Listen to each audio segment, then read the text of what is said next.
Trying to navigate these new GST changes has been like trying to solve a Rubik's Cube in the dark. I was scouring the internet trying to find information about the new GST rebate for eligible first-time homebuyers, and honestly, it was so scattered and impossible to find. I was diving deep into Government of Canada website searches, CRA information, and paperwork that was just way too much and too complicated. It's been way too hard to find clear information. Everything is buried in government jargon, but I've been searching and searching, and I've worked hard to actually help it all make sense. Since we're friends, I wanted to sit down and chat through it all with you in this video. If you're a first-time home buyer that has either purchased new construction property anywhere in Canada, or you're considering purchasing new construction, this video is going to let you know all about who is eligible to receive the new GST, new construction home rebate, how the sliding scale works, and even if you've entered into a contract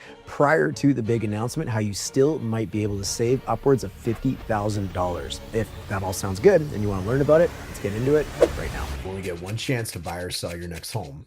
Let's get it right. Hey, my name's Darren. I'm a real estate professional right here in the South Surrey and White Rock area in British Columbia. And I meet people like you all the time from this YouTube channel looking just to find out how to either do things better, get help being successful in either buying or selling a home, or they just have general questions on the real estate market. And that's exactly why I created this channel, to help you understand everything going on, not only in the communities of South Surrey, White Rock, and anything going on in British Columbia real estate, which is always a wild ride. That said, if you need help navigating your own situation, you can connect with me and my team in the link below of this video, and we'll help make sure that you make your next move with confidence. Now, before I get into the how, I want to tell you about the story of how we even got here, because this didn't just happen. And hey, if you don't want the history lesson here, just check the description of this video. You can skip ahead to the parts that are most relevant to you, but you should know this announcement. It was actually the crown jewel of the last federal election. Cast your mind back to early 2025. The housing crisis was reaching a breaking point.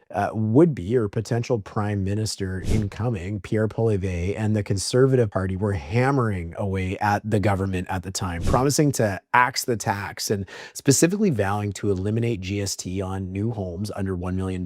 It was a massive campaign pillar that really put the pressure on. Then Mark Carney stepped in as the new Liberal leader. This was a high-stakes political chess match. Poilievre had the momentum, but Carney basically matched him move for move on housing. He ran on the promise that he'd go even further to make home ownership a reality for the younger generation. And in case you didn't know, Mark Carney won that election. He is now our prime minister because of promises just like this one. He took office and immediately followed through, turning that campaign what if into the actual law that we have today. It's one of those rare times where a heated political battle actually resulted in $50,000 staying in your pocket, at least potentially.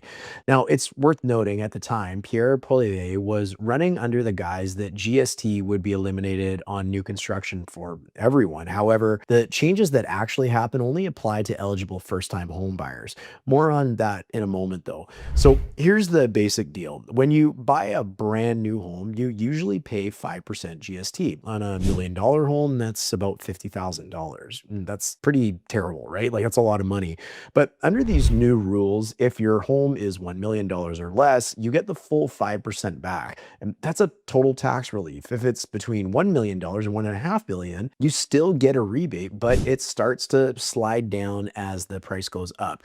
And if you're over $1.5 million, well, bad news for you, because unfortunately the rebate hits zero. The most important part and takeaway, this is specifically for new construction. So we're talking pre-sales, new builds, or even if you're building it yourself and you have to actually live in it. No house flipping with this one. Now, I know what you might be thinking. Okay, what's the exact math for a $1.2 million home? Or what if I'm building it for myself? Well, instead of making you do a long division on a napkin, I actually put a GST rebate calculator on my website, along with the calculations and the math, because number one, they are terrible to find and incredibly difficult, but I wanted to make it as easy for you as possible to see exactly how much cash you might be getting back. I'll leave a link link to that calculator in the description below this video, or you can find it by searching GST Rebate in the blog section of my website. This is also where I really break down all the eligibility stuff that we're talking about today. Just a quick refresher on the fine print as well, so you don't get caught off guard. Generally speaking, here is who's eligible. But of course, before we touch on that, you're smart and you understand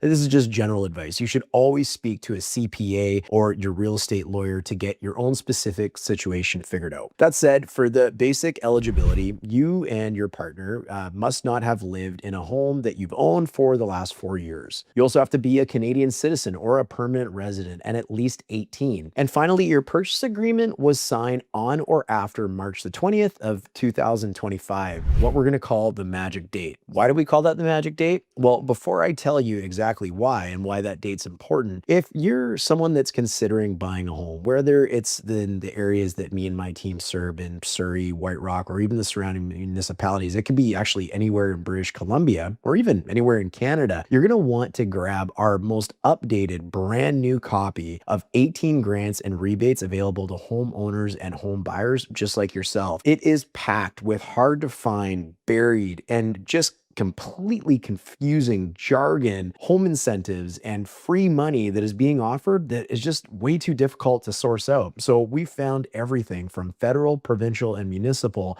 and put it all into one spot, explained everything, and we even included the link. So if you want to grab a copy of that and make sure that you get all the money back that you are deserving of, just like kind of like what we're talking about in today's video, you can find a link below in the description of this video to download that right now. Okay, so why do we call March the 20th, 2025 the magic date? Well, this is because this is where things get a little bit tense.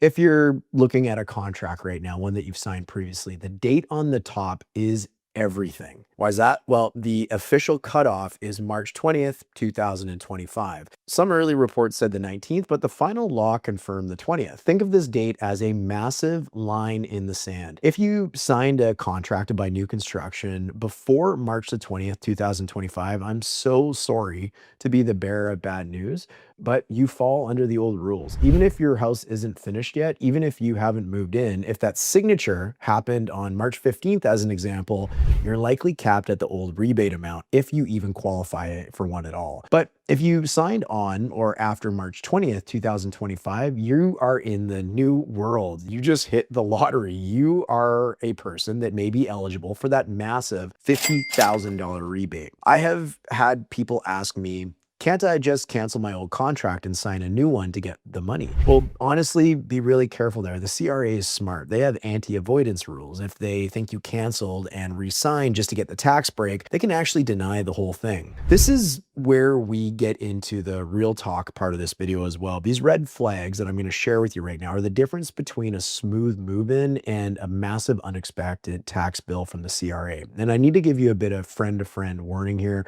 because there's some major gotchas that could cost you your entire rebate. Red flag number one, the assignment trap.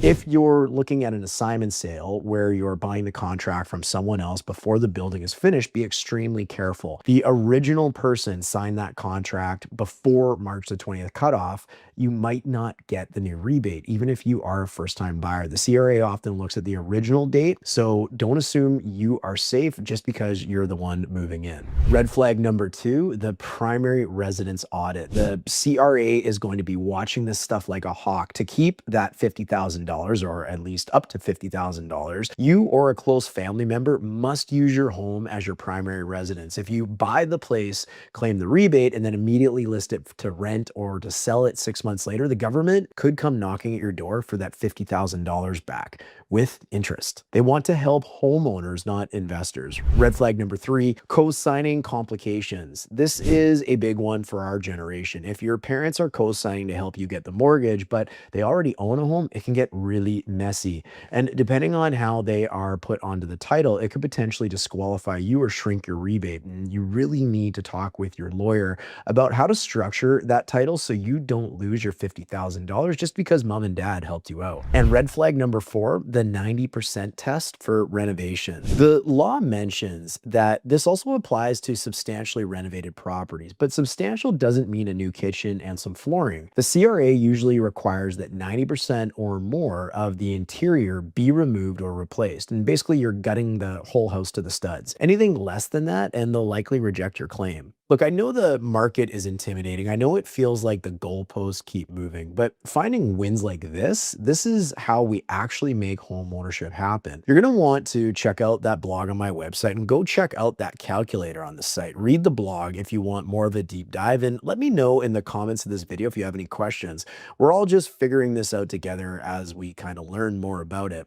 And if you enjoyed this video, don't forget to subscribe, because this channel is all about keeping you updated on the neighborhoods of South Surrey, White Rock, and all of the changes in BC real estate. We've got some incredible videos coming up in the next few weeks, ones that you really don't want to miss, just like the one coming up next. It's one of our most popular videos where we dug in and explained all of the massive provincial mandated changes to zoning that nailed homeowners all across the province.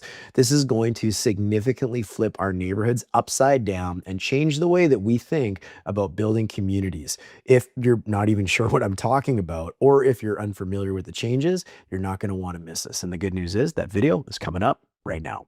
The residents of this neighborhood don't know it yet, but this neighborhood is going to be completely upended over the coming years about new zoning regulations that are taking effect all across British Columbia.